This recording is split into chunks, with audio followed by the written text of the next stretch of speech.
গাছের ছায়া নিচে বসে থাকতে অটবির মন্দ লাগছে না। আশেপাশে খুব কম মানুষজন, বেশিরভাগ স্টুডেন্ট। অটবির একটু অস্বস্তি হলো, জড়সড় হয়ে বসলো খানিকটা। সে বাসার জামা পরেই চলে এসছে, ওড়নার কোনা ছেঁড়া। গভীরভাবে খেয়াল না করলেও বোঝা যায় না, কিন্তু অটবির অবচেতন মন বলছে সবাই বুঝি তার ছেঁড়া ওড়না দেখে ফেলছে। সেটা দেখেই হাসছে। অটবি জানে এইসব তার নিছক কল্পনা, তবু অস্থিরতা কাটছে না। তিস্তানের সাথে তার এখানে আসা উচিত হয়নি। দীর্ঘশ্বাস ফেলে সুদূর দৃষ্টি নিক্ষেপ করলো সে। তিস্তানকে দেখা যাচ্ছে দোকান থেকে কি সব কিনে এদিকেই আসছে, হাতে মাঝারি আকারের পলিথিনের ব্যাগ। চোখাচোখি হতেই অটবির দৃষ্টি ফিরে নিল। এই লোকটার দিকে সে যতবারই তাকায় চোখাচোখি হবেই। তিস্তান এসে ধপ করে বসে পড়ল অটবির পাশে। পলিথিন থেকে 5টা ডেইরি মিল্ক বের করে অটবির কোলে ছুঁড়ে মারল। সে জানে অটবি সরাসরি চকলেটগুলো নিবে না, নিলেও মেয়েটা নিবে না। পলিথিন বাকি জিনিসগুলো তনয়াকে দিয়ে বলল, সবগুলো খাবি না, এখানে দুটো, বাসায় দুটো, কালকে আবার বাকি চারটা, ঠিক আছে? তনয়া জোরে জোরে মাথা দোলালো। ইতিমধ্যে পলিথিন থেকে একটা চিপস নিয়ে খাওয়া শুরু করে দিয়েছে সে। বড় বড় মায়াবী চোখগুলো খাওয়ার সময়টাতেও চঞ্চলতা ছড়াচ্ছে না। ব্যস্ত হয়ে মাঠের ছেলেপুলে ক্রিকেট খেলা দেখছে। চোখে মুখে কি ভীষণ উৎফুল্লতা। তিস্তার নজর ফেরালো। অটবির মাঠেও ছেলেগুলো দেখছে, একটু গভীর নয়নে। কোলের চকলেটগুলো এখনও সেভাবেই পড়ে আছে।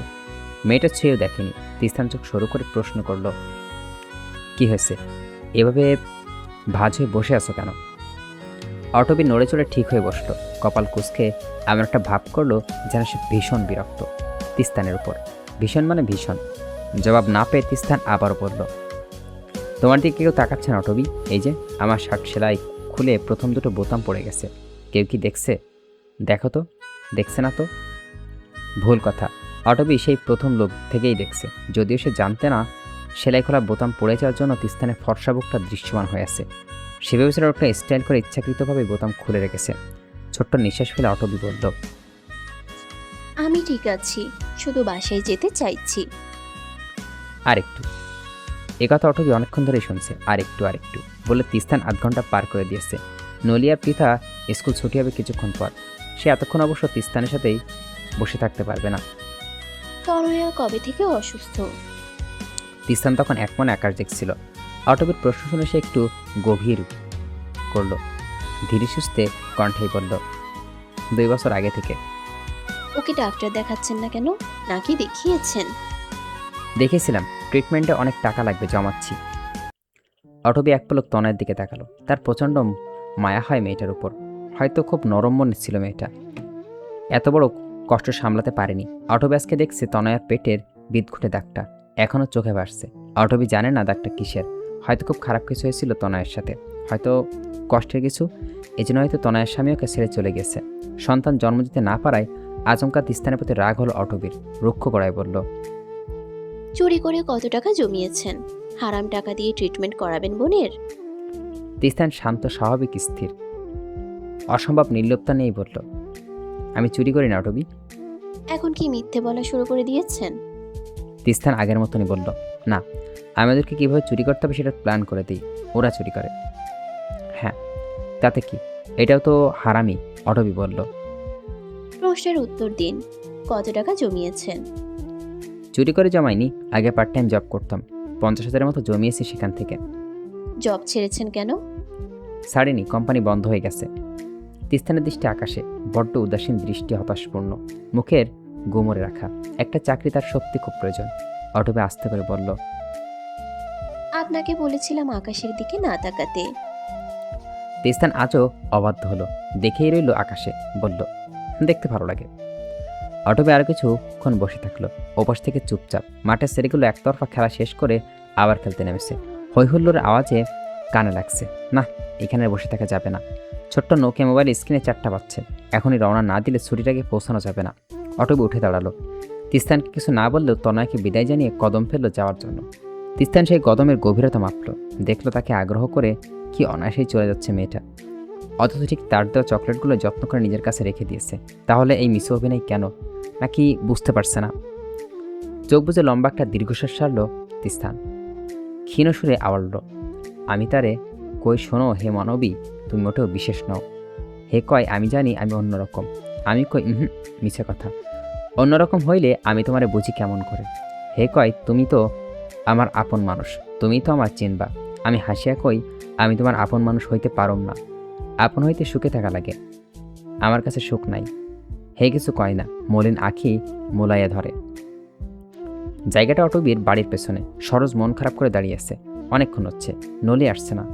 চিঠিতে বলেছিল ঠিক বিকাল 4টায় এখানে আসবে। এ সময় নাকি অটবি পৃথাকে নিয়ে ডাক্তারের কাছে যাবে। পৃথার জ্বর এসছে হঠাৎ, স্কুলেও যায়নি তাই। এখন 4:30 বাজছে, মেয়েটা এখনও আসছে না কেন? দাঁড়িয়ে থাকতে থাকতে সরোজের পায়ে ব্যথা করছে। একটা সিগারেট শেষ করে মাত্র একটা সিগারেট ধরেছিল। নরম পায়ে নলিকে দৌড়ে আসতে দেখে তাড়াতাড়ি ফেলে দিল। নলির কাছাকাছি আসতে দাঁত বের করে হেসে পড়ল। এত দেরি করে আসছিস কেন? নলির রীতিমতো হাঁপাচ্ছে। আসার আগে মায়ের কাছে প্রায় ধরা পড়ছিল। এখন বুঝে সুঝে এসছে সে বান্ধবীর বাসায় যাচ্ছে নোট আনতে। বড় বড় নিঃশ্বাস নিতে নিতে নলি বলল, মা আসতে দিচ্ছিল না, অনেক কষ্টে এসেছি। বলতে বলতে খেয়াল করলো সরোজ বিশ্রীভাবে হাসছে, ভ্যাবলার মতো।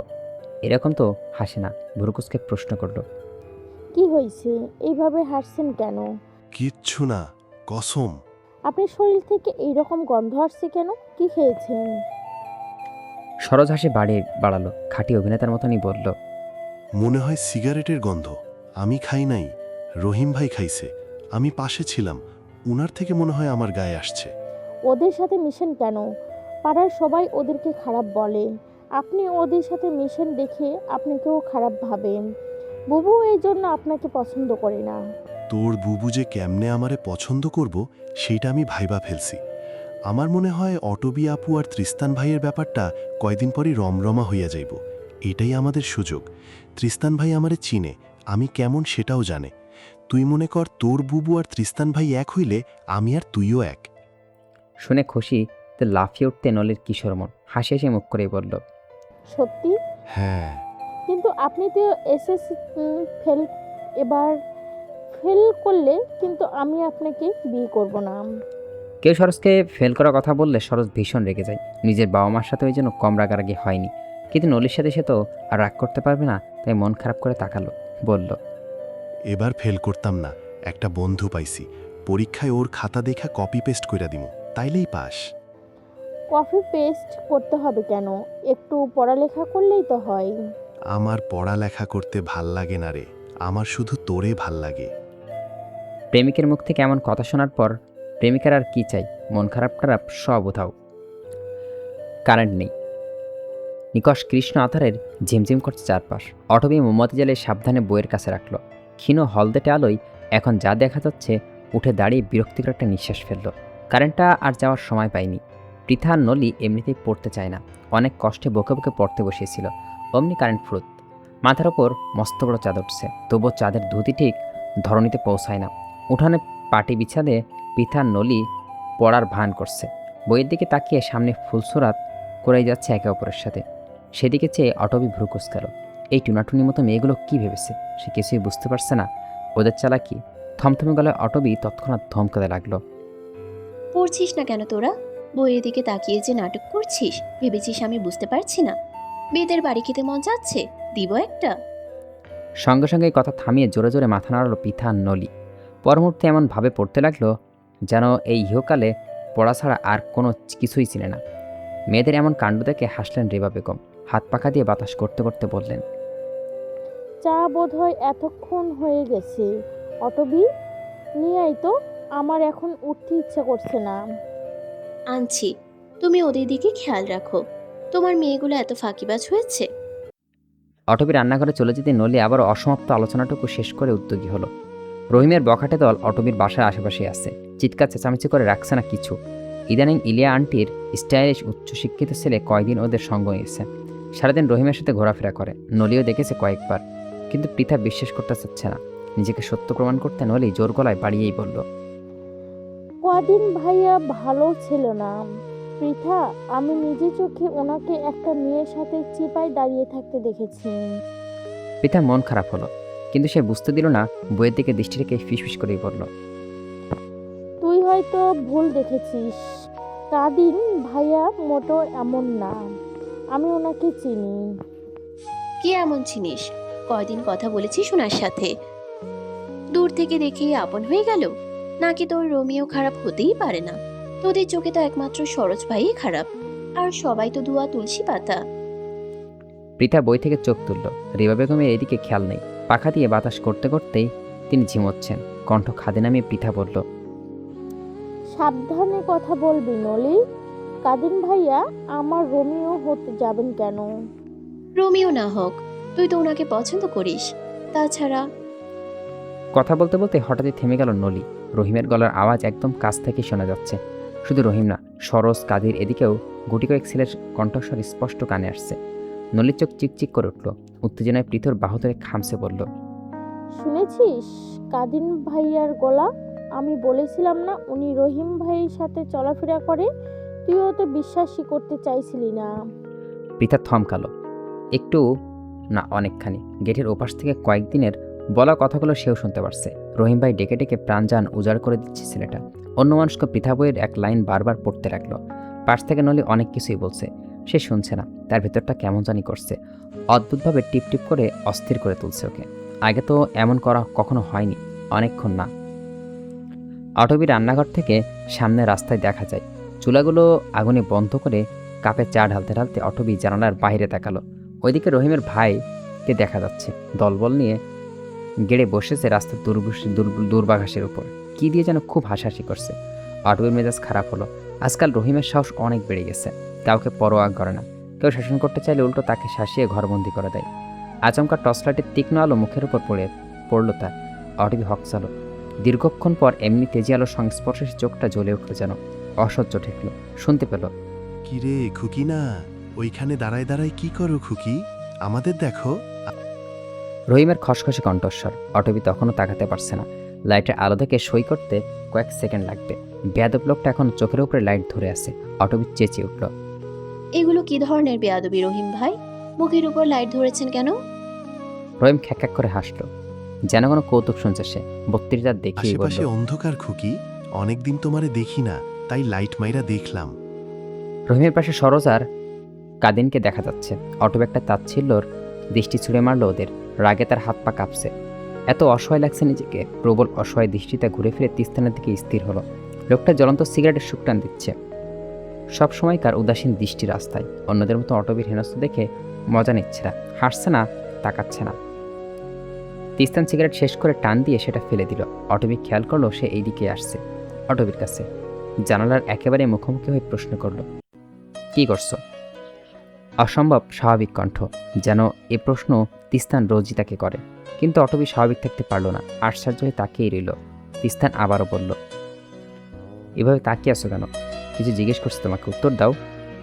অটবি সময় নিল। হাজারটা বিস্ময়ের সঙ্গে ভেঙে ভেঙে বলল, চা চা বানাচ্ছি। লাল চা নাকি দুধ চা? লাল চা। একদিন তোমার বাসায় আসবো, কেমন? আমি লাল চা খাই না, আমাকে দুধ চা খাওয়াবে, ঠিক আছে? মনে হলো তিস্তান হেসে কথাটা বলছে, কিন্তু তার ঠোঁটে হাসি নেই। চোখ দুটি স্থির শান্ত। খুটখাট শব্দে কি যেন করছে। তার হাত নড়ছে, তবে আসলে ঠিক কি করছে সেটা বুঝতে পারছে না অটবি। কপালে ভাঁজ ফেলে বলল, আমি আপনাকে কেন খাওয়াবো? বিশেষ কোনো কারণ নেই। আপনি অদ্ভুত আচরণ করছেন। করছি নাকি? বলতে বলতে তিস্তান তাকালো। অটবির বিস্মিত মুখখানা পরখ করে আলতো করে হেসে বলল, তোমাকে রাখলে অনেক সুন্দর লাগে অটবি, তাই আরেকটু রাগাচ্ছি। তুমি রাগ করো না, কেমন? কয়েক সেকেন্ডে ব্যবধান। হঠাৎই সশব্দেই জানালা লাগিয়ে দিল তিস্তান। ধাম করে শব্দ হলো, ভয়ঙ্কর শব্দ। অটবির হাত থেকে চার ছাকনি পড়ে গেল। শরীরটা এখনো কাঁপছে। রেবা বেগম দৌড়ে আসেন মেয়ের কাছে। উদ্বিগ হয়ে শুধালেন, কি হয়েছে অটবি? কাঁপছিস কেন? কিসের আওয়াজ ছিল ওটা? অটবি জবাব দিতে পারেননি। এলাকার বড় মাঠটাই বড়সড় আয়োজন করা হয়েছে। আশেপাশে এত মানুষ, এত ব্যস্ততা। অটবি শাড়ি সামলাতে হিমশিম খাচ্ছে। একে তো সে সচরাচর শাড়ি পরে না, আবার শাড়িতে তেমন সামলাতেও পারে না। কেন যেন মায়ের কথা শুনে শাড়ি পরতে গেল। বড্ড আফসোস হচ্ছে অটবি। তার হাত দুটো নলি আর পিঠাকে শক্ত করে ধরে আসছে।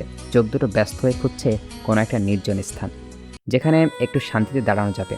কিন্তু এমন লোকসমাগমে নির্জন জায়গা পাওয়া আসলেই কঠিন।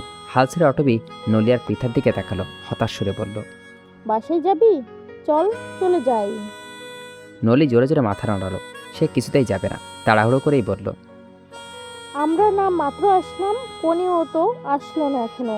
কোনে না দেখেই চলে যাব? পিতা সহমত জানালো। নলি ঠিক বলেছে বুবু।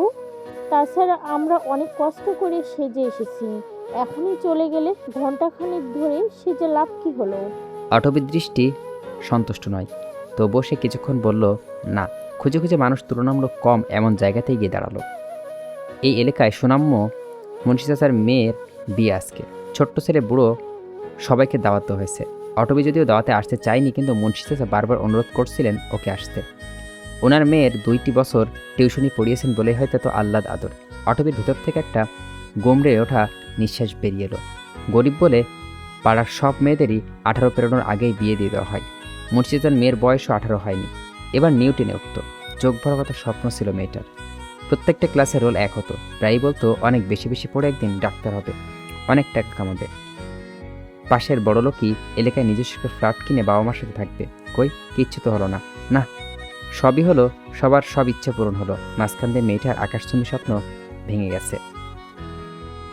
ভাবনার অকুল পাথরের কোথা থেকে তনয়া দৌড়ে এলো অটবীর কাছে। পেছনে তিস্তানও আসছে। ঝটপট গলায় বলল, ভালো আপু, ভালো আছো? তনয়া আজকাল লাল টুকটুকে ফ্রক পরছে। আদুরে চেহারায় মেয়েটার সদ্য ফোটা নিষ্পাপ ফুলের মতো লাগছে। অটবী ক্ষীণ আসলো, সন্দেহে মাথায় হাত বুলিয়ে দিয়ে বলল, ভালো আছি, তুমি কেমন আছো? ভালো নেই। কেন? তনয়া আর চোখে একবার পাশে দাঁড়ানো তিস্তানকে দেখে নিল। গাল দুটো বেরোনের মতো ফুলিয়ে অভিমানে টইটুম্বুর হয়ে বলল, ভাইয়া পচা, শুধু বকা দেয়। তিস্তান অটবীর দিকে সামনে দাঁড়িয়ে আছে। আগোছালো স্বভাবটা আজ একটু কম। চুলে জেল দিয়ে পরিপাটি করে সাজানো, শার্ট ইন করা, গলা ভর্তি দাড়ি আর একটু কম কম রাখছে না। হ্যাঁ ঠিক, দাড়ি সেটেছে বোধ হয়। বেশবিশাই বড় সাহেবের মতো। স্বচ্ছ চোখটা যেন অটবীকে অনেক কিছুই বলছে। অটবী ধরতে পারেনি, সৌযোগে চেয়ে প্রশ্ন করল। আপনি ওকে আবার বকেছেন? তিস্তানের ছোট্ট উত্তর, আগে হাঁটছিল। তো কি হয়েছে? আগে আগে হাঁটা কি অপরাধ নাকি? আমার সাথে ওর যখনই দেখা হয় তখনই দেখি আপনি ওকে বকছেন। সমস্যা কি আপনার? কপালে ভাঁজগুলো স্পষ্ট হলো। গাঢ় দৃষ্টিতে কয়েক পলক অটবীর দিকে তাকিয়ে রইল তিস্তান। ধীর কণ্ঠে বলল, তনয়া আর ভালো লাগছে না, তুমি ওকে নিয়ে যাও। কথাটা বুঝতে উঠতে পারলো না অটবী। চোখ পিপিট করে বোকা বোকা কণ্ঠে শুধালো, জি, কি নিব? তিস্তানকে দেখে মোটেও মনে হচ্ছে না সে মজা করছে, বরং আগের মতো নির্বিকার গলায় বলল, তনয়াকে নিয়ে যেতে বলছি। আশ্চর্য, আপনি কয়েকদিন ধরে এমন অদ্ভুত আচরণ করছেন কেন আমার সাথে? অপাশ থেকে জবাব এলো না। অটবী হতবাক হয়ে দেখল তিস্তান তাকে ভীষণ স্বাভাবিকভাবে আগ্রহ করে নলির আর পিতার সাথে কথা বলছে। পাঁচদেরও কম না। তনয়াকে নিয়ে এদের ওদের জমানো প্রশ্ন এক এক করে জিজ্ঞেস করে যাচ্ছে তিস্তানকে। লোকটাও জবাব দিচ্ছে, যেন অটবী নামক কেউ তাদের মাঝে কোশ্চিন কালেও ছিল না। কি আশ্চর্য, কি আশ্চর্য! কনে আর বরকে একসাথে বসানো হয়েছে। একদল মানুষের দেখতে ব্যস্ত থাকলেও অন্য দল খেতে ব্যস্ত।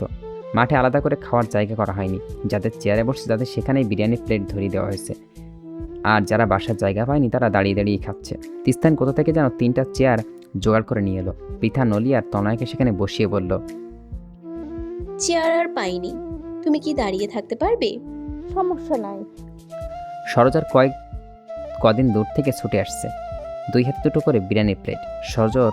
সরোজ তাড়াহুড়ো করে এসে এক প্লেট অটবীর দিকে এগিয়ে দিল। মুখে সবকটি দাঁত বের করে বলল, অটবী আপু, স্পেশাল তোমার জন্য। অটবী প্লেট নিতেই কয়েকদিন আগেই সরোজাবাস ছুটে গেল নলির কাছে। প্লেট দেওয়ার বাহানায় ছুঁয়ে দিল নলির হাত। নলি বড় বড় চোখ করে তাকালো। সেটা পাগল নাকি? অটবীর সামনে দাঁড়িয়ে সরোজ নলির ভয়ে ভরার ভান করল না। ঠোঁটে লাজুক হাসি ফুটিয়ে ফিসফিস করেই বলল, তোরে খুব সুন্দর লাগতাছে ডার্লিং, আমার বুক তো নাচা বন্ধ করতাছে না রে। নলির লজ্জায় লাজুক পাতার নাই মিয়ে গেল। সরস পানে আর একবারও মাথা তুলে তাকালো না। তার কিশোরী মন ঝড় বইছে, তীব্র ঝড়। ঝড়টা কি উড়িয়ে নিয়ে যাবে? মনে মনে ভীষণ উত্তেজনা অনুভব করলো নলি। ভাবল, প্রেম এত রঙিন কেন, এত সুন্দর কেন? বিরাট গাছের ছায়াতলে দাঁড়িয়েছে তিস্তান আর অটবী। তিস্তান এক প্রকার জোর করে নিয়ে এসছে এখানে ওকে। অটবী টিয়া পাখির মতো একটু একটু করে খাচ্ছে, চোখ জোড়া স্থির পাজি দুটোর দিকে। পিতাকে স্বাভাবিক লাগছে না। একটু আগে উৎফুল্লতায় হারিয়ে কেমন যেন মন মরা হয়েছে। অটবী খেয়াল করছে কয়েকদিন দেখার পর থেকে ওর এমন পরিবর্তন। অটবী অনেক কিছু বুঝেও না বোঝার ভান ধরল। পাশে থাকা তিস্তানকে ঠায় দাঁড়িয়ে আছে, নিজের জন্য খাবার আনেনি, অন্য আনতে যাচ্ছেও না। অটবী দীর্ঘশ্বাস ফেলে বলল, আপনি খেতে না গিয়ে এখানে দাঁড়িয়ে আছেন কেন? পরে খাবো। আমি আপনাকে বুঝে উঠতে পারছি না। তিস্তানে কপালের চুলগুলো পেছন ঠেলে দিয়ে বলল, আমি নিজেও আজকাল নিজেকে চিনতে পারছি না। তিস্তানের টিমানো কণ্ঠস্বর, চেষ্টা করছি। অটবি সময় নিল, বলতে চাইলো চেষ্টা না, আপনার করতে হবে। কথাটা বলতে গিয়ে তিস্তানের দিকে তাকালো সে, কিন্তু বলতে পারলো না। হাতের প্লাস্টিকের প্লেটটা শক্ত করে ধরল, কণ্ঠটা অল্প স্বল্প কাঁপলো, যেন আটকে উঠল। আপনি, আমার মনে হয় আমাদের এত বেশি মেলামেশা উচিত হচ্ছে না। আপনার উচিত আমাকে এড়িয়ে চলা। আপনার নাক থেকে আবারও রক্ত ঝরছে ক্রিস্তান। সাথে সাথে তিস্তানও তাকালো। অটবির দিশেহারা হলো খুব। হাতের প্লেটটা তাকে তিস্তানকে ধরিয়ে ঝটপট সাইড ব্যাগ থেকে রুমালটা বের করলো। চোখমুখ কুঁচকে নড়বড়ে গলায় বলল, আপনার আসলে কি হয়েছে বলবেন প্লিজ? তিস্তান উত্তর দিল না। তেরা শব্দটা সবটা খুব দৃঢ়ভাবে ধরে রাখলো। রুমাল দিয়ে নাক মুছে রুমালটা বেশ স্বচ্ছভাবে স্বাচ্ছন্দ্যে প্যাকেট ঝুলিয়ে পুরোটা গাড়াও গলায় বলল, আমি সুখনীল তিস্তান, তোমার কাছে দুঃখ প্রকাশ করছি অটবি, রুমালটা তুমি আর পাচ্ছ না। শান্ত মেজাজে তিস্তান যে কতটা তেড়া তা এই মুহূর্তে হাড়ে হাড়ে টের পাচ্ছে অটবি। এখনও ঠাই গাছের সাথে লেগে দাঁড়িয়ে আছে, নড়ছে না। অটবি এগুলো প্রশ্ন করলো, তার উত্তর নেই। মুঠোই পুরো রেখেছিল রক্তে ভেজা রুমাল। প্লেটে অবশিষ্ট বিরিয়ানিটুকু গলা দিয়ে আর নামতে চাইছে না অটবির। হাত শক্ত করে পেটটা ধরে রাখলো, জিজ্ঞেস করলো, আপনি আমার প্রশ্নের উত্তর দিচ্ছেন না কেন? কোন প্রশ্ন? তিস্তানের সঙ্গে এতদিন মেলামেশার পর অটবি একটা বিষয় খুব করে লক্ষ্য করছে। লোকটা অনুভূতি লুকাতে ভীষণ পটু। আমরা যেমন মন খারাপ হলে মন খারাপের রেশ ধরে কথা বলি, আনন্দিত হয়ে উচ্ছ্বাস নিয়ে কথা বলি, তিস্তান মোটেও এমন করে না। সুখ দুঃখ কষ্ট হতাশা সবটাই তার বাচনভঙ্গি থাকে এক এক রকম, শান্ত স্থবির নিশ্চল। আমি তো অনেকগুলো প্রশ্ন করেছি, আপনি একটারও জবাব দেননি। আবারও কারোর। এরপর জবাব দিব। অটবি ছোট্ট নিঃশ্বাস ফেলল, ধীর স্থিরভাবে বলল, আপনি এখানে শুধু শুধু কেন দাঁড়িয়ে আছেন? খেতে যাচ্ছেন না কেন? আপনি কি অসুস্থ? আর সর্বশেষ, আমার রুমাল দিয়ে আপনার কি কাজ? জবাবগুলো যেন আগে থেকে সাজিয়ে রেখেছিল তিস্তান। অটবির কথা শেষ হওয়া মাত্রই একাধারে বলেই চলল, ক্ষুধা নেই তাই খেতে যাচ্ছি না, কাজ নেই তাই এখানেই দাঁড়িয়েছি। কাজ নেই বললে তোমার রুমালটা কুচকুচে লাগানোর জন্য নিয়ে আসছি। চুরি ডাকাতির রিস্ক থাকলে ওয়ান দ্য স্পটে তোমার রুমালটা ফেলে আসবো। আমার বদলে তুমি জেল খাটবে। তার আর সর্বশেষ আমি সুস্থ, ঠিক আছি। অটবির চোখ দুরা গভীর অরণ্যের মতো, টলটলে মিঠা নদীর গহীন। আর তিস্তান, সে তো বাজ পাখি, শিকারের আগেই তীক্ষ্ণ দৃষ্টি ঝাঁঝরা করে ফেলছে শিকারকে। অটবি সেই দৃষ্টির কাছে গেল না। কোথা থেকে যেন রবীন্দ্রসঙ্গীত ভেসে আসছে। এদিক ওদিক তাকিয়ে সে গানের উৎস খুঁজতে লাগলো। মৃদু হেসেই বলল, আমি কিন্তু মানুষের মিথ্যে ধরতে পারি ক্রিস্তান। তাছাড়া আপনার এই মিথ্যে কেউ বিশ্বাস করবে না। কই, আমি তো জানি সবাই বিশ্বাস করে। আমি তো করি না। স্বাভাবিক, তোমার নামে একটা রহস্য রহস্য ভাব আসছে, তুমি তো রহস্য খুঁজবেই। অটবি না চাইতেও তিস্তানের দিকে তাকালো। বাজ পাখির চোখে মিঠা মানির ঘোল মিটিয়ে অন্ধ করে দিল তাকে। ভালো লাগার প্রাপ্তি অনুভব করার আগেই আবারও দূরে ছিটকে ফেলল। আমি আজীবন দুঃখী একটা মেয়ে ক্রিস্তান। দুঃখ দুঃখী মিলে সুখ হবে কিনা জানি না, কিন্তু পৃথিবী ধসে পড়বে। আমি এমন রহস্য খুঁজতে চাই না। এই অরণ্য কৌতূহলী নয়, ভীষণ ভীতু। অদ্ভুত। তিস্তান হাসছে। অটবি অবাক হলো এই ভেবে, এতগুলো সাক্ষাতের পর এই প্রথম তিস্তান অকৃত্রিম হাসছে, যেখানে কোনো পর্দা নেই, খোলা জানালার মতো ভেতর বাহিরে দারুণ স্পষ্ট। কিন্তু এহেন কথার হঠাৎ হাসার মানে কি? তিস্তান তো এমন করে না। হাসিটা তো এত অস্বাভাবিক মনে হচ্ছে কেন? নিঃশব্দ অথচ শরীরের লোম দাঁড়িয়ে যাওয়া হাসিটা থামগালো অল্পক্ষণ পর।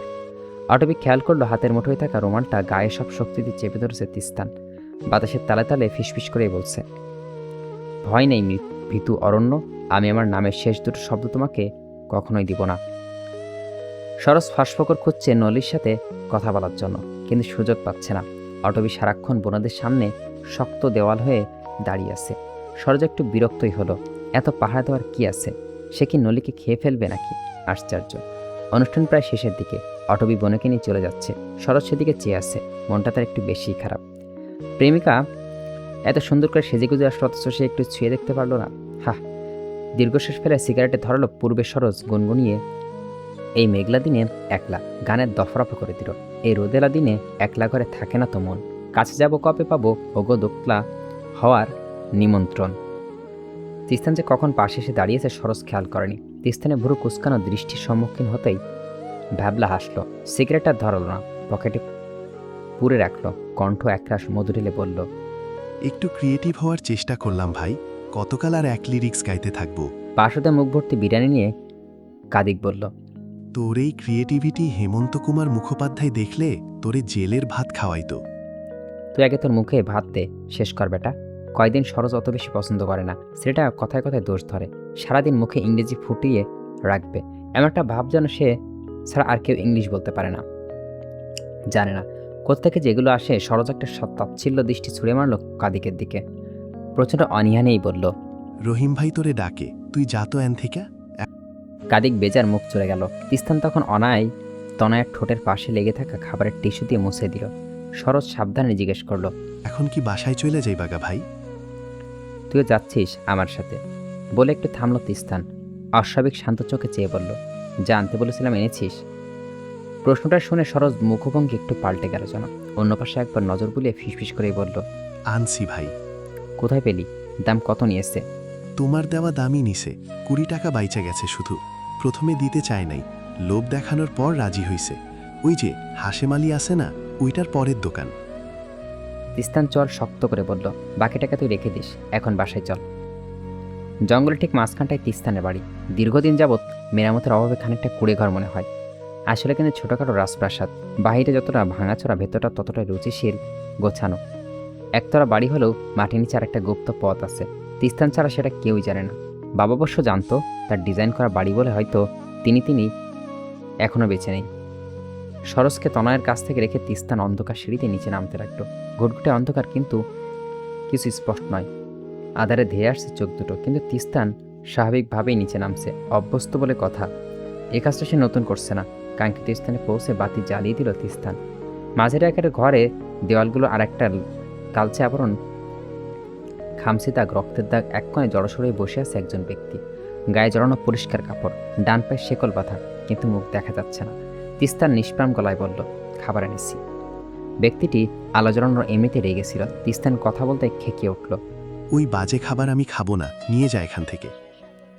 ওসব আনেনি, তুমি যেটা পছন্দ করো সেটা এনেছি।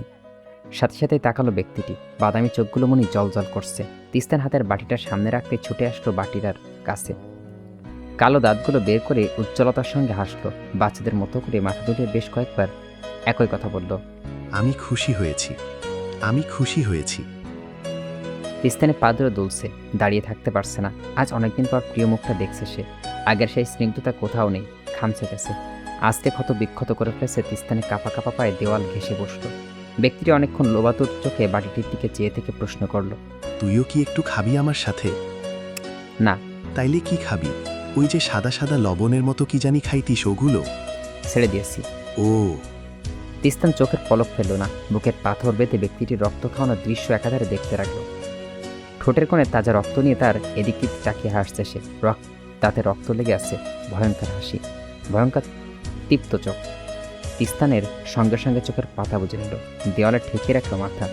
একটা কাঠময় শুকনো ঢোক তুলতেই কে যেন কানের কাছে এসে বলছে, অপ্রিয় দুঃখ তুই কারো প্রিয় সুখ হতে পারবি না। এক ফালি রোদ্দুর চোখ এসে পড়ছে, সারা মাথার টনটনে ব্যথা। চোখ দুটো মেলা থেকেও বুঝতে পারলো আঁখি পড়ল ভারী হয়ে আসছে। সরাসরি তাকাতে পারছে না, আকাশপান ভীষণ অস্পষ্ট। নিজেকে সামলে ক্ষীণ সময় নিল তিস্তান। কাল রাতের অনেক দেরি করে রুমে এসেছিল। অনেকক্ষণ তনায় গভীর ঘুমে মাসগুল। সরোজও বাসায় ফিরেনি। ড্রয়িং রুমের সোফায় এখনও হয়তো ছড়িয়ে ছিটিয়ে ঘুমিয়ে আছে। ছেলেটা অনেক সহজ সোজা। তিস্তান কী করে না করে সেসব না জেনেই তাকে সাহায্য করছে। অবশ্য জানে হয়তো কখনো তিস্তান মুখ হতো না। ভাইয়া, তোমার চোখ এত লাল কেন? তিস্তান চমকালো। থমকানো দৃষ্টি পাশে ফিরে তাকাতে দেখলো তনয় মেঝেতে বসে আছে, দুটো হাতে থুতুনিতে রোয়ের সেই বিছানার উপর ঠেকানো। মায়াবী চোখ জোড়া ড্যাবড্যাবে ওদিকে দেখছে। তিস্তান কয়েকবার পলক ফেলে চোখের দুর্বলতা ঢাকতে চাইল। কপাল কুঁচকে ভরাট গলায় বলল, তুই এত সকাল সকাল আমার রুমে কি করছিস? তুমি কোন দুনিয়ায় আছো? সকাল তো সেই কবেই শেষ। আমার ক্ষুধা লেগেছে, পেটে ইঁদুরগুলো একটু পর আমার পেট ফেটে ফুটা করে দিবে। তুমি নাস্তা বানাবা কখন?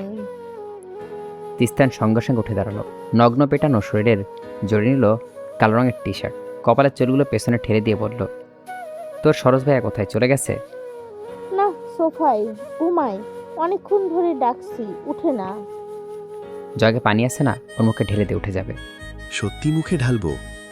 তনয়া অবুজের কণ্ঠে জিজ্ঞেস করলো। মায়ের মতো দেখতে মেয়েটার দিকে তাকালেই বুকের ভেতরটা শীতলতায় মিয়ে যায় তিস্তানের। রান্নাঘরের দিকে পা বাড়ানোর আগে সে মৃদু গলায় অনুমতির স্বরেই বলল, চাইলে রাতেও মারতে পারিস। রান্নাঘরের অবস্থা নাজেহাল। চায়ের কোড়াটা উতলা হয়ে পড়ে আছে, চুলের উপর এটো কেতলি, চামচ ঢাকনাগুলো ময়লা লেগে আছে।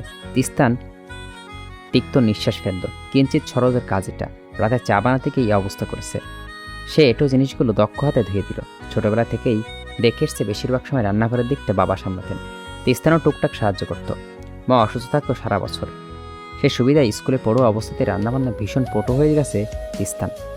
হঠাৎ সূক্ষ্ম একটা চিৎকারে সে বাড়ি খেলো দেওয়ালে। সরোজের চিৎকার। তিস্তানের নাস্তা বানানো তৎক্ষণে শেষ।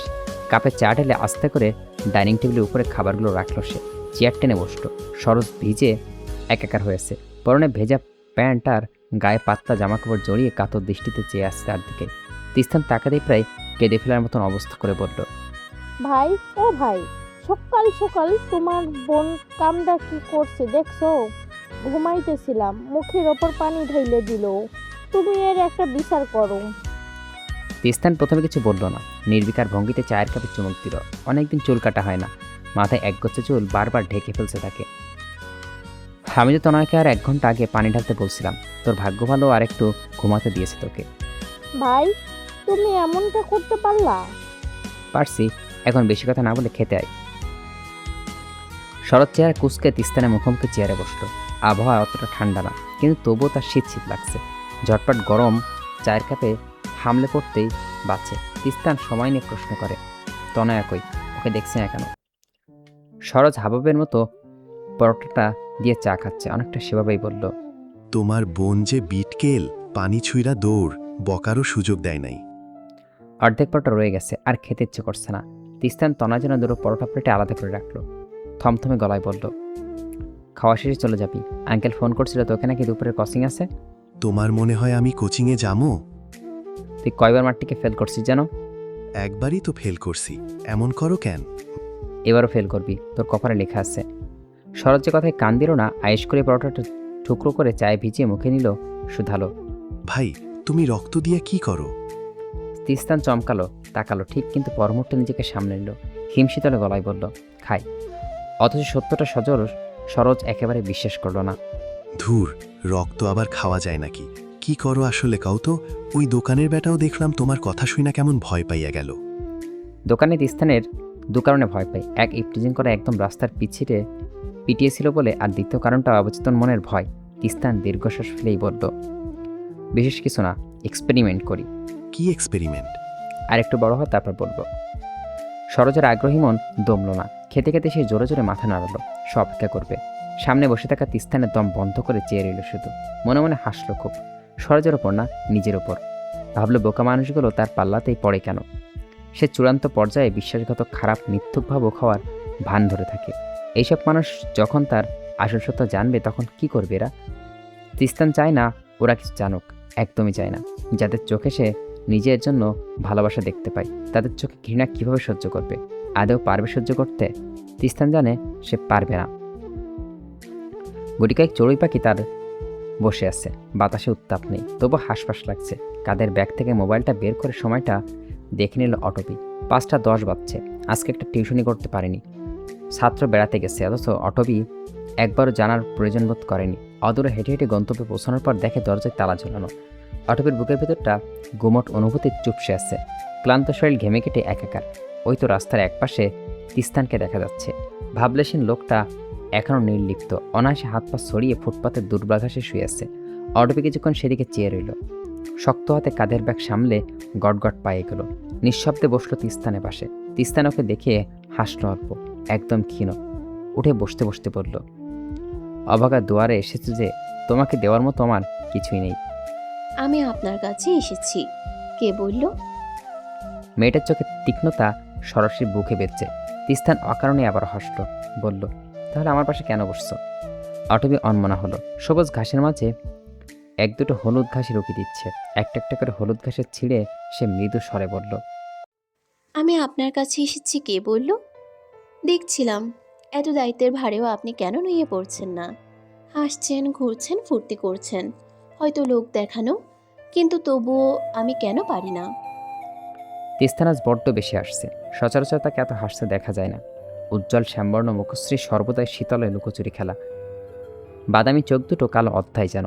অঘোষিত আইনের এলোমেলো চুলগুলো ফাঁকে ফাঁকে থাকা নোনতা পানিগুলো ক্লান্তির শুকনো প্রকাশ তিস্তানের চোখগুলো রাখল অন্যরকম দৃষ্টি চঞ্চল। প্রশ্ন করল, শিখতে চাও? অটবির চোখ সরালো না। তিস্তানের মতো করে জানতে চাইল, কিভাবে ভালো থাকতে হয়। অটবিও হাসলো এবার। চাই। কিন্তু তার বিনিময়ে আমাকে কিছু দিতে হবে। কি দিতে হবে? অটবির চাহনি পাল্টালো। কঠোরতায় ডুবুডুবু হতেই ওর দিকে ঝুঁকল তিস্তান। চট করে একটা হাতে নিয়ে হাতের মুঠোয় নিয়ে চুমু খেলো পিঠে। ফিসফিস করে বলল, your highness, can I buy some of you time until you get tired? স্নিগ্ধ একটা পরশ আশেপাশে ঘুরঘুর করছে। তিস্তানের পুরো দিনের সুদর্শন সুশৃঙ্খল ডিউট কিংবা নোবেল থেকে কম লাগছে না।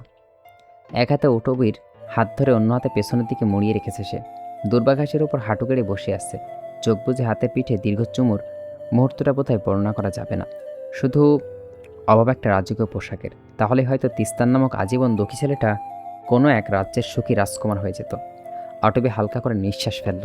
তিস্তান থেকে হাতটা সেনে ছাড়িয়ে শান্ত গলায় বলল, আমার উত্তরটা আপনার জানা ক্রিস্তান? উত্তরটা কি পাল্টাবে না বলছো? হ্যাঁ। তিস্তান আবারও পা জড়িয়ে বসল। ভাবলেশীন হাসিটা হাসল।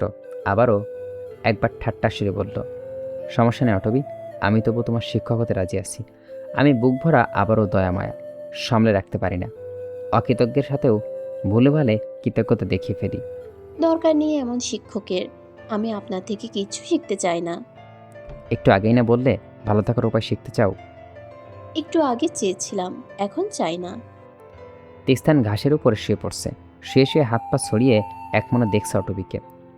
রোড মেয়েটার দিকে ওর দিকে তাকাচ্ছে না, সামনে রাস্তাটার দিকে কি যেন নিখুঁতভাবে পর্যবেক্ষণ করছে। কালো লম্বা চুল, মোটা বেনুনি, গোলগাল হলদেটে চেহারা মানিয়েছে খুব। ভীষণ সাদামাটা পোশাক, এটাকে থ্রি পিস বলে বোধহয়। তিস্তান আকাশপানে মুখ উঁচিয়ে ঘন ঘন নিঃশ্বাস নিল। ঠোঁটে শুকনো হাসিটা ধরে রেখেই বলল, তোমরা কি বলো তো অটবি? তোমার কাছে আসতে সময় নাও, অত দূরে যেতে একদমই সময় নাও না। তিস্তানের জবাবে অপেক্ষা করলো। 1 সেকেন্ডে 2 সেকেন্ড, 3 সেকেন্ড, 1 মিনিট। অটবির জবাব পাওয়া গেল না। মেয়েটি এত নিষ্ঠুর অনুভব করতে পারল না। ভেতরটা একটা বিশ্রী তেতো যন্ত্রণা আনন্দ করছে। চারদিকে মৃদুমন্দ বাতাস, হৈহুল্লোর, যানবাহনের হর্ন, প্রত্যেকটা জিনিস এত বিষাদ ঠেকছে, শরীরের শক্তি যেন নাই হয়ে গেছে। তিস্তান ঘুরে ফিরে আবার অটবির দিকে তাকালো। দৃষ্টি আবছা ঘোলা, ঠোঁট নাড়িয়ে হালকা কণ্ঠে পৃথিবীর সবচেয়ে আশ্চর্যজনক প্রশ্নটা করল, অটবি, মৃত্যু কেউ কষ্টের, সেখানে কি একা থাকা লাগে? প্রশ্নটা বুঝতে অনেকক্ষণ সময় লাগলো তার। পরক্ষণে অর্থ উদ্ধার করতে চট করে ফিরে তাকালো। লোকটাকে স্বাভাবিক লাগছে না। একটু আগেও ভালো ছিল, অথচ এখন ঘেমে নিয়ে একাকার। কপাল বেয়ে বেয়ে ঝরছে লবণাক্ত জলকণা।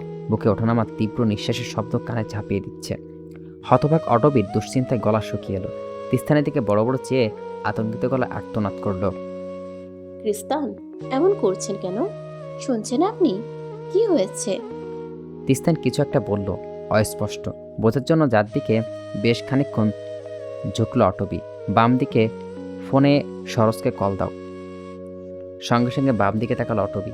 একটা পকেটে cigarette, lighter, mobile phone, wallet. বড্ড অবহেলায় পড়ে আছে সেগুলো। অটবি ঝটপট মোবাইলটা হাতে নিল। কোনো ধরনের লক নেই বিধায় সহজে ডায়াল লিস্টে গিয়ে কলটা লাগালো সরোজকে। সরোজ আশেপাশেই আছে, এখান থেকে 7-8 মিনিটের রাস্তা। কল করেছি, এক্ষুনি চলে আসবে। তুমি চলে যাও অটবি। জি। চমকিত হয়ে তিস্তানের দিকে চাকালো সে। লোকটা অবস্থার কোনো উন্নতি হয়নি, শুধু অস্থিরতা কমে নির্জীব হয়ে গেছে। ব্যাপারটা পূর্বের থেকেও বেশি ভয়াবহ। আমাকে কি অমানুষ বলে মনে হয় আপনার? আপনাকে একা রেখে কেন যাব? আমি অমানুষ অটবি? তিস্তান অসুস্থ, তিস্তান পাগল, তিস্তান আবল তাবল বকছে। এই 3টা বাক্য ছাড়া আর কোনো কিছুই মাথায় ঢুকছে না অটবির। সে শক্ত হয়ে বসে আছে, যাবে না এখান থেকে, কিছুতেই না। অথচ তিস্তান ও নাসরবান্দা পাষাণের মতো জোরে করে ধমকে উঠল তার উপর। অটবির রাগ করার কথা, নিস্তেজ। তিস্তান সেখানে একা ফেলে আসার পর সারা রাস্তা সে রেগে যাওয়ার চেষ্টা করছে, কিন্তু পারেনি। এটা কী ধরনের যন্ত্রণা, এত অসহ্য। বাসা থেকে তুমুল ঝগড়া করে এসেছে সরোজ। আজকে কোচিং পরীক্ষা ছিল, সে যায়নি। ফলস্বরূপ জসিম আক্তার ভীষণ রেগে ওকে ঘর থেকে বের করে দিয়েছে। থাপ্পড়ও মেরেছেন বোধহয়। বাম গালটা টকটকে লাল হয়ে আছে। নলি সরোজের গোমরা মুখের দিকে কিছুক্ষণ তাকিয়ে রইল। বাদাম খেতে খেতে বলল, আক্কেল ঠিক করেছে। আঙ্কেল ঠিকই করেছে, আরও মারা উচিত ছিল। সরোজ কাঁদো কাঁদো গলায় বলল, 3টা থাপ্পড় মারছে, তোর কাছে কি কম লাগে? কই একটু আদর টাদর করবি, আইসো শ্বশুরের পিস ধরতে। বাজে কথা বলবেন না তো, পড়ালেখা করতে হবে। ভালো চাকরি না পেলে বুবু জীবনেও আপনাকে মেনে নেবে না। সরোজ পাত্তা দিল না। ভবিষ্যতের ভবিষ্যৎ, এইসব নিয়ে এখন প্যারা নিয়ে লাভ নেই। পৃথা আজকে স্কুল আসেনি, ধরা পড়ার ভয় তাই নেই। নলিকে জড়িয়ে অনেক কষ্টে নদীর পাড়ে নিয়ে এসছে। টিফিন টাইম শেষ হতে দেরি নেই। একটু অল্প সময়ে প্রেমালাপ না করে এসব ফালতু আলোচনা মানেই হয় না। তৎক্ষণাৎ মুখ জলজল করে হাসি ফুটল সরোজের। নলি বাহুতে আলতো করে গুটা মেরে বলল, এই সব বাদ দে নীলিমা, ভালা কথা ক। কতদিন পর এমন সুন্দর জায়গায় প্রেম করার সুযোগ পাইছি, বড় রোম্যান্টিক ফিল আসতাছে রে। নলির কোনা চোখে তাকালো একবার, কটমট গলায় বলল, আপনি ভালো হবেন না, তাই না? আপনার বাবা আপনাকে বাসা থেকে বের করে দিয়েছে, মনে হয় না 2-3 দিনেও ঢুকতে দিবেন। এই কয়দিনই কোথায় থাকবেন, কি খাবেন, এইসব চিন্তা আমারই তো মাথা খারাপ হয়ে যাচ্ছে। অথচ আপনাকে দেখুন, কোথাকার কোন নবাবজাদা যেন 5-6টা বাড়ির মালিক, একটা থেকে বের করে দিলে অন্যটায় গিয়ে উঠবেন। সরোজ দাঁত কেলিয়ে হাসল। ঠিক বলছিস, নিজের বাড়ি না থাকলেও থাকার অভাব নাই। তৃস্তান ভাইয়ের বাসায় বিন্দাস থাকমু, কার বাপের কি। ক্রিস্টান ভাইয়া না হাসপাতালে, এখন কেমন আছেন ভাইয়া? হাসপাতালে আর থাকছে কই, জ্ঞান ফেরার পরই বাসায় যাওয়ানের লাগে যে কি অবস্থা করছে, তাই করা স্বাভাবিক। তনয়া বাসায় একা না। কি হয়েছিল ভাইয়ার? জানি না, ডাক্তারে কইতে শুনছিলাম প্রেশার লো। নদীর পাড়ে পা ভিজানো বসেছিল ওরা দুইজন। নলি উঠে দাঁড়ালো, হাতে অবশিষ্ট বাদামগুলো সরোজকে দিয়ে বলল, বাকিটা আপনি খান, আমি যাই। টিফিন টাইম শেষ হতে বেশি দেরি নেই। সরোজ মন খারাপ করলো খুব। মুখে এখনো বাদাম রয়ে গেছে, সেগুলো চিবোতেই অসম্ভব করুণ গলায় বলল, এখনই চইলা যাবি? প্রেম তো শুরুই করলাম না। এখন প্রেম করতে হবে না, বিয়ের পরে কইরেন। রাত কটা বাজে জানা নেই। হাতের খাবারে মস্ত বড় প্লেটটা নিয়ে সিঁড়ি বেয়ে নামছে তিস্তান। নিচ থেকে আওয়াজ আসছে, ধূপধাপ ধূপধাপ। বাতি জ্বলছে, অন্ধকার রুমটা স্পষ্ট হয়ে গেল। রুক্ষ সূক্ষ্ম জীর্ণ শরীরের ব্যক্তিটি মাঝ বরাবর বসে হাত পায়ে শিকল খালোর আপ্রাণ চেষ্টা করছে। তিস্তানকে দেখা মাত্র চেঁচিয়ে উঠল, খাবার আনতে এত সময় লাগে? আমারে মেরে ফেলতে চাইছিস তুই? এত সহজ আমাকে মারা? তিস্তান ক্লান্ত গলায় উত্তর দিল, ঘুমিয়ে পড়ছিলাম। বলতে বলতে খাবারের প্লেটটা সামনে রাখলো সে। প্লেটে বড় বড় দুটো মাছ ভাজা, ভাত, আলু ভাজা, তরকারি। খাবারগুলো দেখা মাত্র ঘৃণায় নজর সরিয়ে ফেললো ব্যক্তিটি। দাঁত কিরবির করে বলল, এইগুলা কি আনছিস? রক্ত কই? রক্ত খাবো। রক্ত নেই। রক্ত নেই মানে? তুই ইচ্ছা করে দিচ্ছিস না, আমি জানি না মনে করেছিস? খাবো না এগুলা, নিয়ে যা এখান থেকে। এগুলোই খেতে হবে। তিস্তানের চল শক্ত, চোখ মুখে দারুণ কাঠিন্যতা বোঝা গেল আজকে। সে কিছুতেই রক্ত খেতে দিবে না। মুহূর্তে ব্যক্তিটা অধৈর্য হয়ে গেল। মেস থেকে খাবারের প্লেট উঠিয়ে ছুঁড়ে মারল তিস্তানের বুকে, কিন্তু এতেও যেন তৃপ্ত মেলেনি। তেড়ে এসে ক্ষত বিক্ষত করে দিতে লাগলো তিস্তানের গাল, হাড়ের চামড়া। অনবরত পাগলের ন্যায় চিৎকার করতে লাগলো, তুই ইচ্ছা করে আমাকে কষ্ট দিচ্ছিস, তুইও আমাকে মেরে ফেলতে চাস, আমাকে শান্তিতে বাঁচতে দিবি না তোরা। অভিশাপ তুই, আমার জীবনে সবচেয়ে বড় অভিশাপ। নখের ধারালো আসলে বিষাক্ত যন্ত্রণা অনুভব হলেও মনের ব্যথা থেকে এই ক্ষত যেন খুবই নগণ্য। তিস্তান শক্ত হয়ে দাঁড়িয়ে রইল, একটু শব্দটিও করল না। নিশ্চল চোখজোড়া স্থির হয়ে চেয়ে রইল মানুষটার পানে। আজকাল রেডিওর অত শত চল নেই। কাশেম আলী শৌখিন মানুষ, টং দোকানের বহুত আমলের পুরানো সামনে রাখা রেডিও ধুয়েমুছে সাজিয়ে রেখেছেন। আশ্চর্যের বিষয়, ভঙ্গুচুং শব্দেও গানও বাজে ওটা থেকে। এই যেমন এখন কাশেম আলী 4 কাপ ঢালতে ঢালতে রেডিওর গানের সাথে তাল মেলাচ্ছেন। তুমি বন্ধু কালা পাখি, আমি যেন কি বসন্তকালে তোমার বলতে পারিনি, সাদা সাদা কালা কালা রং জমেছে সাদা কালা। শরীরের সর্বশক্তি দিয়ে গানটা গাইছেন তিনি। কণ্ঠস্বর নেহাত খারাপ না, শুনতে ভালো লাগছে। আগের দিন একটা সঞ্চল সুবাসের টকবক করছে শরীর। তিস্তান চায়ের কাপে চুমুক দিল। সরোজের দিকে নজর ফেলতেই দেখলো ছেলেটা কেমন চোখ মুখ কুচকে চেয়ে আছে ওর দিকে। কৌতূহল নিষ্পিস করছে সারা মুখ। তিস্তান ভুরু বাকিয়ে প্রশ্ন করলো, কি হয়েছে, এভাবে তাকিয়ে আছিস কেন? সরোজের অভিব্যক্তি পাল্টালো না, ভীষণ আগ্রহ নিয়ে বলল, ভাই, একটা প্রশ্ন ছিল। কি? তোমার হাতে গালে এরকম আঁচড় কেন? ব্যথা পাইছো কেমনে? প্রশ্ন করতে না করতেই কসকস শব্দ একটা বেলা বিস্কুট অনায়াসে চিবিয়ে ফেলল সরোজ। ভেতরে আগ্রহ কিছুতেই শান্তি দিচ্ছে না। এক্সট্রা এক্সাইটমেন্ট ধরে রেখেছে। কাল রাতে যখন তিস্তানের বাসায় আশ্রয় নিতে গেল, তখন রাত বাজে 2টা। নিস্তব্ধ পরিবেশ, দরজায় খটখট শব্দ তৈরি করার কিছুক্ষণের মাঝেই সামনে এসে দাঁড়িয়েছে তিস্তান। টকটকে তাজা ক্ষত, তখন স্পষ্ট রক্তে ভেজা। সরস তৎক্ষণাৎ আঘাতের কারণ জানতে চেয়েছিল, কিন্তু তিস্তান ক্লান্ত রুক্ষ রোড চাহনি তাকে থামিয়ে দেয়। রয়েছে একটা তিক্ত নিঃশ্বাস ছাড়ল সরোজ। তিস্তান প্রশ্ন উত্তর দিচ্ছে না, দিবেও না। কসকস শব্দে একটা বিস্কুট চিবোতে চিবোতে এক্সাইটমেন্ট নামক বিশ্রী অনুভূতিটা দমিয়ে রাখার চেষ্টা চালালো সে। চারপাশে নজর বুলালো। টং দোকানে 7-8 হাত দূরে অটোবিকে দেখা যাচ্ছে। নলিয়ার প্রীতা সম্ভবত স্কুল নিয়ে যাচ্ছে। তারা একা নয়, জোয়ান মোটামুটি দেখতে একটা যুবক আর নলির বয়সে একটা ছেলে আছে সাথে। অটোবিক খুব হেসে হেসে কথা বলছে যুবকটির সাথে। সরোজ আঁকাবাঁকা চোখে তিস্তানে দেখল। ঠোঁটে কোণে দুষ্ট হাসি হেঁটে কিটকিট করে বলল, আল্লাহ, তৃস্তান ভাই, তুমি এখন কি করবা? ভাবিরে তো অন্নপূর্ণায় নিয়ে যাইতেছে গারে। আহারে পুয়োর সুখনীল তৃস্তান, উহু দেবদাস সুখনীল তৃস্তান। তিস্তান সাথে সাথে উত্তর দিল না। একটু সময় নিয়ে জিজ্ঞেস করলো, ভাবিকে? আর কেডা? অটবি আপু, তোমার প্রেমিকা লাগে না? আমি বুঝি ভাই, সামনে তাকাও দেখবার পারবা। তোমার পাখিরে তো অন্য বেড়ায় নিয়ে যাইতেছে গা। শরৎ ইশারে একটু স্থানে আরেকবার তাকালো। তিস্তান কিছুই দেখেনি। এমন ভাব করে খালি চায়ের কাপটা বেঞ্চের এক পাশে রাখলো। মানিব্যাগ থেকে টাকা বের করতে করতে জোরে সোরে নিঃশ্বাস ছেড়ে বলল, তোর পাখির দিকে তাকা বেটা, লালবাতি জলজল করছে। মানে? চট করে আবারও অটবির পানে দৃষ্টি মেলালো সরোজ। এটা কি তার প্রাণপ্রিয় প্রেমিকা? দেখি পুচকে ছেলেপুলের সাথে হাসি ঠাট্টার কথাই বলতেই পারছে না। আহ্লাদে মাখো হয়ে একে অন্যের গায়ের উপর ঢলে পড়ছে একদম। কি ভাই, প্রতিবন্ধী নাকি? মা বাবা হাঁটা শেখায়নি? পরকীয়তে সূক্ষ্ম গন্ধটা নাকি বাড়ি খেতেই তেতে উঠল সরোজ। দাঁত কিরমির করে বলল, এটা আমি কি দেখতেছি? এটা দেখার আগে আমি অন্ধ হয়ে গেলাম না কেন? আমার লাগে অন্যায় হয়েছে, আমি ঠকে গেছি। আমার এখন বাঁচাইব কিটা? পাশ থেকে তিস্তান সবিনয়ে জিজ্ঞেস করলো, বিষ লাগবে ছোট ভাই? চোখে পানি নেই, তবু চোখের পানি মোছার ভান করে সরোজ কাঁদো কাঁদো গলায় বলল, আমার বুক চলতাছে ভাই। মরে যা, জ্বালা বন্ধ হয়ে যাবে। আমি সত্যি কইতাছি। ঢং করবি না সরোজ, তাড়াতাড়ি খাবার শেষ কর। তনয়া বাসায় একা। সরোজ ঠোঁটের পাতা দুটো চেপে অসহায় চোখে তাকালো নলির দিকে। নলিও তাকিয়েছে। টং দোকানের পাশে কাটিয়ে যাওয়ার সময় ইশারায় হেসে হেসে কি যেন বলছে। হু ঢং অন্য ব্যাচের ছেলেদের সাথে আয়সা টাইসা তাকে দাঁত দেখানো হচ্ছে। ক্ষিপ্ত মেজাজটা হুড় করে বেড়ে গেল সরোজের। কিন্তু পরমুহূর্তে কিছু একটা মনে পড়তে শান্ত হয়ে গেল সে। তিস্তানের দিকে চেহারার দৃষ্টি তাকালো। আমতামতা স্বরেই বলল, ভাই, তুমি কেমনি জানো নীলিমা, মানে নলির লগে আমার কিছু চলে? চা বিস্কুটের দাম এসেছে 30 টাকা। তিস্তানের কাছে ভাঙটি নেই। 100 টাকার একটা নোট দিয়ে তনয়ের জন্য দুটো চিপস আর কয়েকটা কেক কিনে নিয়েছে সে। সরোজ কথা শুনে ঠাট্টা সুরে বলল, যারা সারা বছর পরীক্ষায় ফেল করে চোরের মতো রাস্তায় ঘুরঘুর করে, তাদের চোখে দেখলে ভালো মন্দ জানা যায়। সরোজ জানো এবার সত্যি সত্যি কেঁদে দিবে। আজকের দিনটা খুবই খারাপ। ঘুম থেকে উঠে কার মুখ যেন দেখেছিল? নিজের মুখটাই তো। প্রতিদিন তো আয়নায় নিজের মুখটাই সবার আগে দেখে। সারা এলাকা জুড়ে কারেন্টের অভাব। রাস্তায় দৈত্যের মতো দাঁড়িয়ে থাকা ল্যাম্পপোস্টগুলোও তো নিস্তেজ। কোথাও এক রোশনি আলো নেই। যাদের দ্যুতি ও দুর্বল চিত্তে নিজের অস্তিত্ব জানান দিচ্ছে সে অসুস্থ। পথচারীদের রাস্তায় দেখাবার শক্তি তার নেই। সূর্য আড়ি কেটেছে, পর্যাপ্ত আলো তাকে ধরা দেয়নি। ঘুটঘুটে অন্ধকারে অটোবে অনেকটা মুখস্থ পরীক্ষার্থীদের মতো ফার্মেসি থেকে হেঁটে চলল। এখন রাত বাজে 12টা।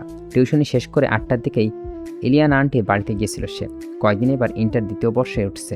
ছাত্র ভালো হলেও একটু তদারকি প্রয়োজন। তাই কয়দিকে পড়ানোর দায়িত্ব পড়ছে অটবির উপর। সেই বিষয়গুলো কথা বলতে গিয়েছিল অটবি। এই বিষয়ে সেই বিষয় নিয়ে আলাপ আলোচনায় ব্যস্ত ইলিয়ানা। আন্টি তাকে কিছুতেই বাড়ি যেতে দিচ্ছে না। ভাগ্যেশ কারেন্টটা গিয়েছিল, নয়তো তাকে ওইসব হাবিজাবি কথা শুনতে হতো। ওদিকে আবার রেবা বেগমের শরীরটাও মন্দ যাচ্ছে। ওষুধ ফুরিয়ে যাবে ভান করছে। ব্যাগে 500 টাকার পুরাতন নোট। ওষুধগুলো এখনই কিনতে হবে, নয়তো কালকে আবার সকালের ওষুধ বাদ পড়ে যাবে। ওষুধ কিনতেই বাড়তি 10 মিনিট লেগে যায় অটবির। অন্ধকারে এবার একটা সয়ে গেছে, অল্প স্বল্প স্পষ্ট আশপাশ। সে এখন সলিমুল্লাহ সাহেবের বাসার সামনে দিয়ে যাচ্ছে। ভাঙাছড়া রাস্তা।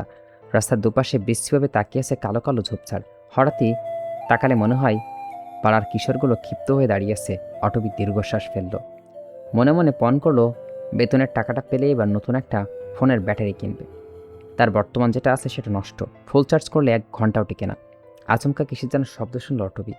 পাতার কথার মতো শব্দ, নড়চড়ার শব্দ, তেজি নিঃশ্বাসের শব্দ, ক্ষীণ হিসির শব্দ। ভয় ভেতরটা খিচে উঠলে অটবি ঠায় দাঁড়িয়ে রইল। দম বন্ধ করা গলায় আস্তে করে বলল, কে ওখানে? সারা শব্দ নেই। অটবি ঠিক করলো সে ওইদিকে যাবে, উকিতে দেখবে। মারাত্মক বেয়াদব কৌতূহলটা শান্ত করবে। আর যদি খারাপ কিছু হয় তাহলে ডানে বামে দেখার কোনো দরকার নেই। একসরে সোজা বাসা। যদি জায়গাটা অতটা নির্জন না, চিৎকার দিলে নিশ্চয়ই আশপাশ থেকে সবাই ছুটে আসবে। মনে মনে মিথ্যা সান্ত্বনা দিয়ে আলতো পায়ে এগিয়ে গেল অটবি। পাতার কথর মতো শব্দ আবারও হচ্ছে, কেউ নড়ছে না। ওই তো লম্বা মতো কে যেন বসে আছে গাছের সাথে হেলান দিয়ে। কে এই লোকটা? আর একটু ভালো করে দেখার চেষ্টা করলো সে। অটবি, কণ্ঠস্বর ভীষণ পরিচিত। এটা তিস্তান। অটবি শতভাগ নিশ্চিত। ভয় ডর নিমিষেই কোথায় যেন উড়ে গেল। অটবি এগুলো দূর পায়।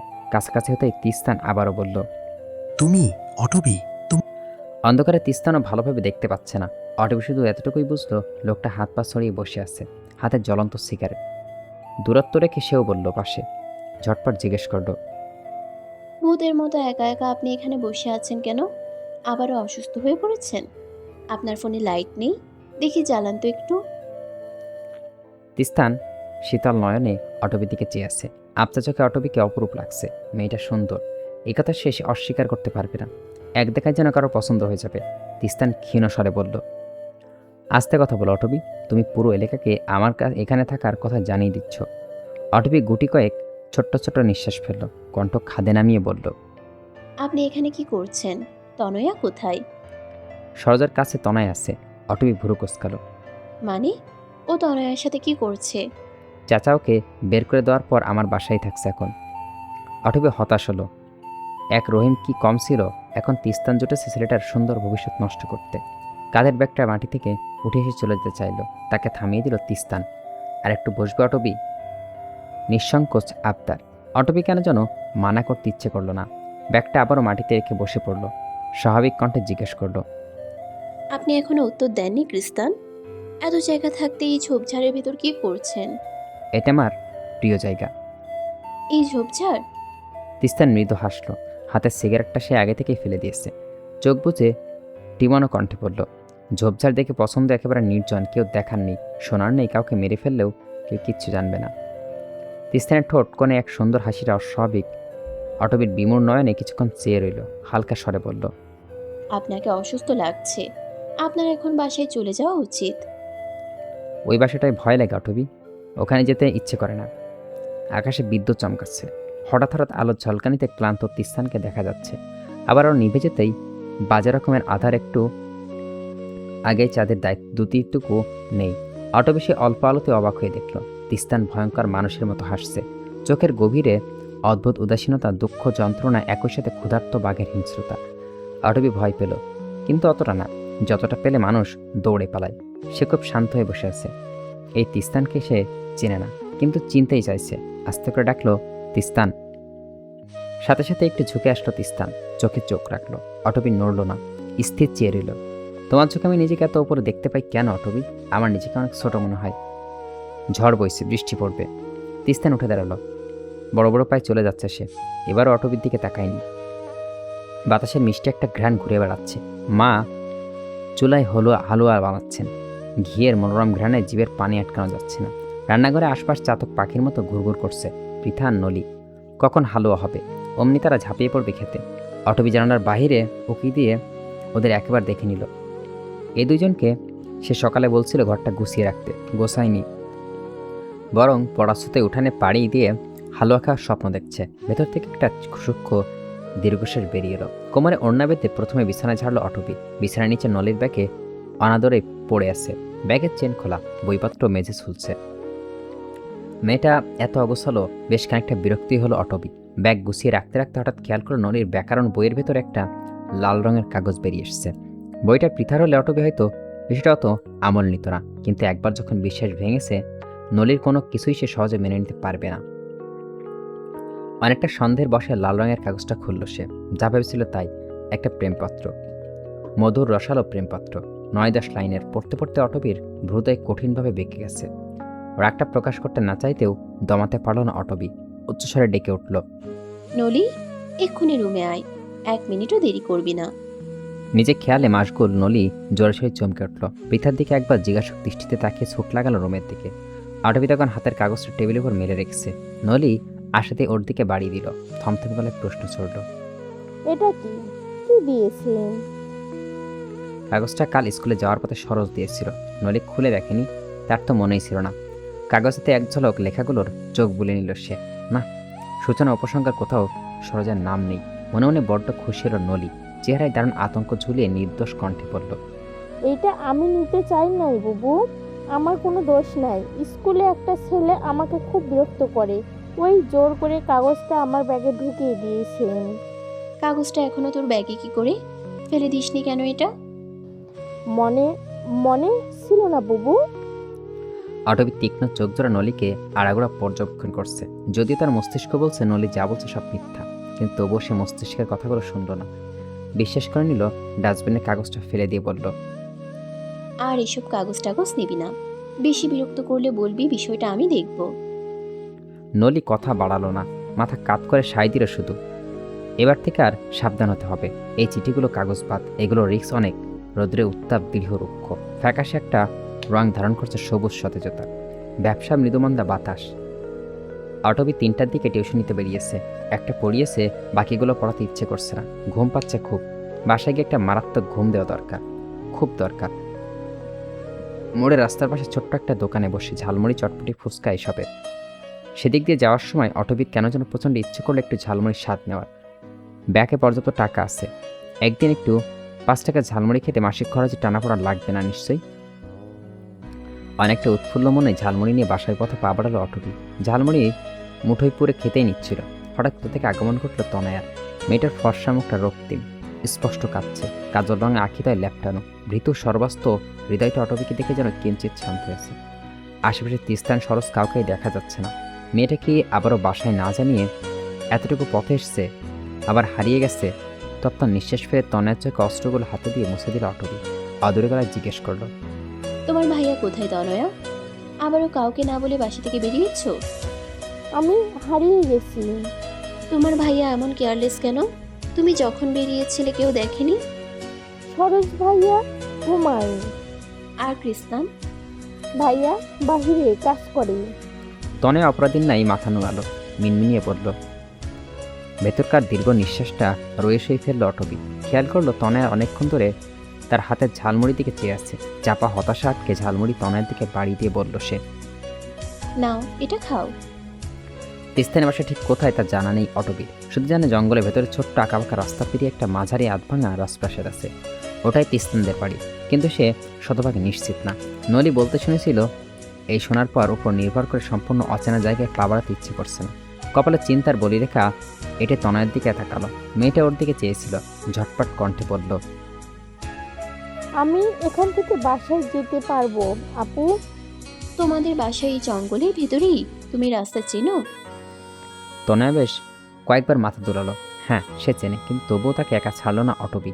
ছোট্ট রাস্তাটার ভিতরে দুইজন পাশাপাশি হাঁটতে লাগলো। তনয়ার ঝালমুড়ি খাওয়া শেষ, সে আপাতত শক্ত করে অটবির হাত ধরে আছে। মেয়েটা অটবির থেকে 1-2 বছরের ছোট হবে, তবু উচ্চতায় সমান সমান। এত বড় একটা মেয়েকে শাসন করতে একটু অস্বস্তি লাগছে তার। এই মেয়ে যদি সুস্থ থাকতো তবে নিশ্চয়ই তাকে অন্যের উপর নির্ভর থাকতে হতো না। হয়তো মেয়েটা এতদিনে নিজের মতো করে একটা সুন্দর জীবন গড়ে তুলত। জঙ্গল থেকে তিস্তানের বাড়ি অত দূরে না, 10 মিনিটের পথ।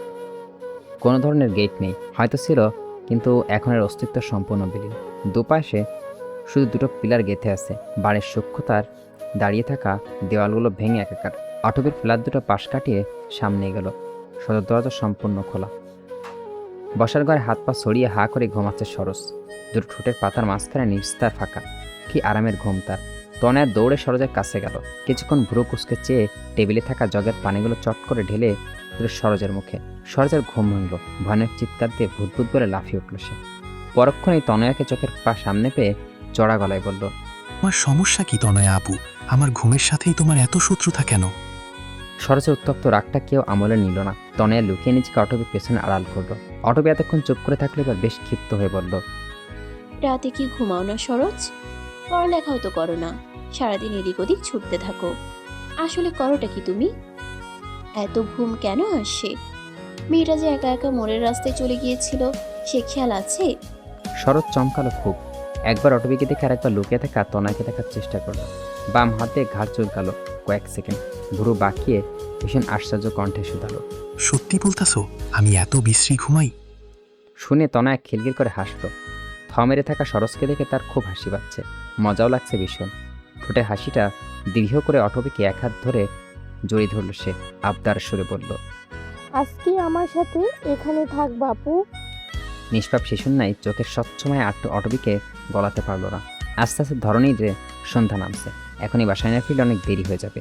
পাশ হতে সরস গলায় মেলালো। তনয়া আপু ঠিক বলতাছে, এখন যাওয়া ঠিক হবে না, এই রাস্তা ভালো না, শিয়ালে দল বাইথা বৈশা থাকে। তুমি তৃস্তান ভাই আসার পরে যাইও আপু। তৃস্তান ভাই এই তো আয়সা পড়বে, অনেকক্ষণ হয়েছে বাইরে গেছে। অটবি একদমই চাচ্ছিল না থাকতে, কিন্তু দুইজনের পীড়াপিড়িতে সে এক দফা টিকতে পারেনি। ডাইনিং টেবিলের চেয়ারে গভীর মুখে বসে আছে। পাশে তনয়ার প্রিয় টেডি বিয়ার নিয়ে খেলছে। মাঝে মাঝে তো অটবিকে কী যেন জিজ্ঞেস করে বলছে। অটবি উত্তরে হুঁ হাঁ সীমাবদ্ধ। তার আসলে বিরক্ত লাগছে সব কিছুতেই। মনে হচ্ছে উপকার করাটাই উচিত হয়নি। তিস্তান আসলো মিনিট খানেক বাদে। সরস তখন রান্নাঘর ছেড়ে হাঁক ছাড়ছেন। সে নতুন নতুন করে চা বানানো শিখছে, লাল চা দুধ চা দুটোই। অটবি কোনটা খাবে সেটা জানার জন্য তার হাঁক ছাড়লো। অটবি বাঁকা চোখে একবার তিস্তানকে দেখলো। লোকটার হাত ভর্তি বাজারের ব্যাগ। অটবির দিকে একবার স্বাভাবিক দৃষ্টি তাকিয়ে সে নিজেই প্রশ্নের উত্তর দিল, সবার জন্য দুধ চা বানা সরোজ? অটবি আপু, কি দুধ চা খাইবো? হ্যাঁ। তনয়ের জন্য আনা চকলেটগুলো তনয়কে দিয়ে তিস্তানকে নিচে চলে গেল রান্নাঘরে। অটবি চোখে মুখ খিসে শক্ত হয়ে বসে রইল। দারুণ অস্বস্তিতে হাত পা কাঁপছে তার। যাওয়ার আগে লোকটা তার হাতে চকলেটগুলো গুজে দিয়ে গেছে। কাগজটা এত দ্রুত করছে যে সে মানা করার সুযোগ পায়নি। অটবি ভেবেছিল তিস্তান এসে তাকে এখানে থেকে চমকে যাবে, নানান প্রশ্ন করবে, কিন্তু সেসব নিছক কল্পনা। তিস্তান এতটা স্বাভাবিক আচরণ করছে যে অটবি নিজেই ক্ষণে ক্ষণে হতবাক হচ্ছে, চমকাচ্ছে। লোকটার সফটওয়্যারগুলো কি ভালো মতো কাজ করে না? একটু অবাক হওয়া উচিত ছিল। ডাইনিং টেবিল একদম সামনে দেওয়ালটাতে বাঁধাই করে একটা ছবি আছে। সুখী পরিবারের লম্বা সুদর্শন মতো একজন লোক স্যুট প্যান্ট পরে আছেন। তার কোলে 8-9 বছরের একটা ভীষণ সুন্দর ছেলে, দাঁত বের করে চোখ বুজে হাসছে। সুদর্শন লোকটার পাশে শাড়ি পরা একজন অত্যাধিক সুন্দরী নারী দাঁড়িয়ে আছেন। দেখতে মোটেও এদেশের মতো না, বিদেশিনী। একটু খেয়াল করলে বোঝা যায় চুলগুলো ভীষণ লাল, আমেরিকান মুখাব্বয়। ফর্সা টকটকে তো ঘিয়া রঙা শাড়ি ফুটে উঠছে। তার কোলে তোয়ালে পেঁচানো নবজাতক শিশু। ছবির এই চারটা এত স্নিগ্ধ হাসছে, অটবি চোখ সরাতে পারল না। মুগ্ধ হয়ে চেয়ে রইল। সরস্তার মুগ্ধ থেকে চায়ের ট্রেটা টেবিলে রাখতে রাখতে উচ্ছ্বাস নিয়ে বলল, এটা তৃস্তান ভাইয়ের বাপ মা, পোলাটা তৃস্তান ভাই আর বাচ্চাটা তনয়া আপু। সুন্দর না ছবিটা? অটবি মনোমুগ্ধ মতো মাথা নাড়ল। তিস্তান এসে পাশে বসছে। ট্রে থেকে একটা চায়ের কাপ দিয়ে প্লেটটা বিস্কুট অটবির সামনে রেখে বলল, খাও। অটবি খাবারের দিকে তাকালো না, সরাসরি বলল, আমি বাসায় যাব, আপনি শুধু জঙ্গলটা পার করে দিন, বাকিটা আমি পারবো। দিব, আগে খেয়ে নাও। বিরক্ত হয়ে কপাল কুঁচকাল অটবি। লোকটা তো অসহ্য কেন? চিবিয়ে চিবিয়ে বিস্কুট খেতে খেতে হাতের মুঠোয় থাকা চকলেটটা তিস্তানের কোলে ছুঁড়ে মারল সে। অথচ তিস্তান কিছুই বলল না। চায়ের কাপে চুমুক দিয়ে প্রশ্ন করল, তুমি এখানে কেন আসছো? এতক্ষণ পর জিজ্ঞেস করার প্রয়োজন বোধ করলো জনাব। অটবি বলতেই নিচ্ছিল, সরস তাড়াহুড়ো করে বাধা দিল, ওই তো তনয়া, মানে তনয়াকে করেছিল। মাঝপথে থামিয়ে তনয় নিজেই বলল, সরোজ ভাইয়া অনেক কাজ চোর হয়ে গেছে ভাইয়া। আমাকে পাহারা না দিয়ে নাকে তেল লাগিয়ে ঘুমাচ্ছিল। এই সুযোগে আমি বাসা থেকে পালিয়ে গেছি। দরজা খোলার সময় এত শব্দ করছে, তবুও ঘুম থেকে ওঠেনি। তোমার কিছু করা উচিত। সরোজ ভাইয়া খুব বাজেভাবে নাক ডেকে ঘুমায়। আধ খাওয়া বিস্কুটটা হাত থেকে পড়ে গেছে, গলা দিয়ে খাবার নামছে না। অগ্রিম ভয়ে হার্ট ফেল করা যেন মারা যাবে সরোজ। সে এখনই তার ভবিষ্যৎ দেখতে পাচ্ছে। এই ঘন আধার বটগাছের সাথে বাঁধা অবস্থায় চিৎকার করে মা গো মা চিল্লাচ্ছে সে।